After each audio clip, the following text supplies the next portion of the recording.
کہ میں اگر سوختہ ساما ہوں تو یہ روزے سیاہ خود دکھایا ہے میرے گھر کے چراغاں نے مجھے۔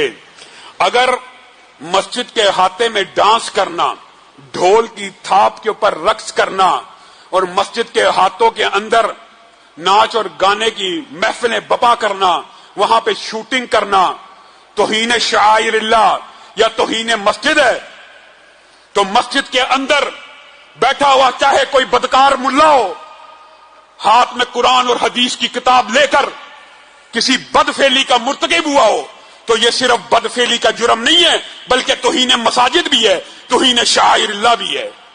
ہم یہ بات علی اعلان کہتے ہیں، اس طرح کے بد کردار اور بدکار ملاؤں، ٹیچروں، استادوں، کسی بھی شعبے کے اندر ہوں، اس فعل شنی کو برپا کرنے والے، اس فعل شنی کا ارتکاب کرنے والے، ان کو شرعی سزا دی جائے۔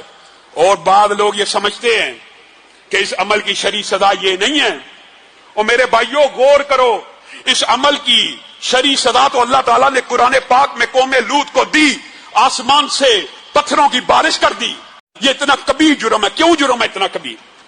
آپ نے کبھی غور کیا ہے؟ پاکیزہ پوتر بیوی اور خامند بھی ہوں، پاکیزہ اللہ کے کلمات کے ذریعے ایک بندھن میں بندھے ہوں، پاکیزہ بندھن میں، اس بندھن کے اندر بھی اس عمل کی اجازت نہیں ہے۔ ہم آج کس معاشرے میں زندہ ہیں؟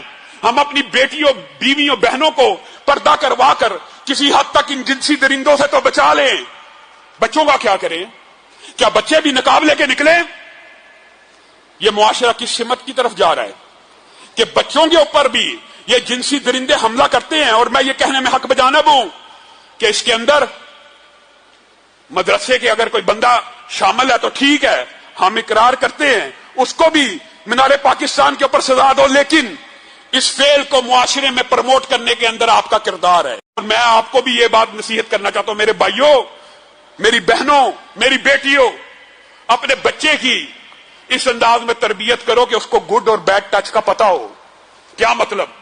آپ کا بچہ چھوٹا بھی ہے، اس کو یہ بتانا ہے بیٹا یہ آپ کی پرسنل سپیس ہے، آپ کا والد تو آپ کے منہ پہ چوم سکتا ہے، آپ کا باپ، آپ کی ماں تو آپ کو نہلا سکتی ہے، اس کے ہاتھ تو اس جگہ پہ لگ جائیں تو کوئی حرج نہیں، لیکن ان کے علاوہ اگر کوئی بھی یہاں پہ ہاتھ کو لگائے گا تو آپ نے ہمیں شکایت لگانی ہے، ہمیں آ کے بتلانا ہے۔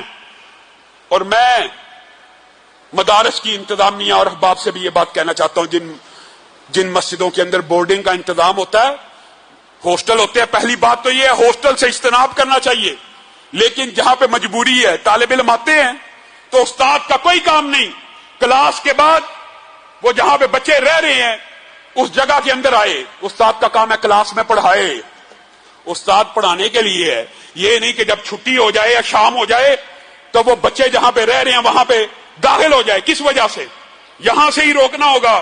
اور پھر سرویلنس کا عمدہ انتظام کیجئے، کیمرے لگائیے، کیمرے ہر حالت میں جہاں پہ ہاسٹلز ہیں، اور میں یہ صرف مدرسوں کی بات نہیں کر رہا، یونیورسٹیاں ہوں، جو بھی چیزیں ہوں، وہاں پہ کیمرے ایک ایک انچ کیمرے کی نظر میں ہونا چاہیے۔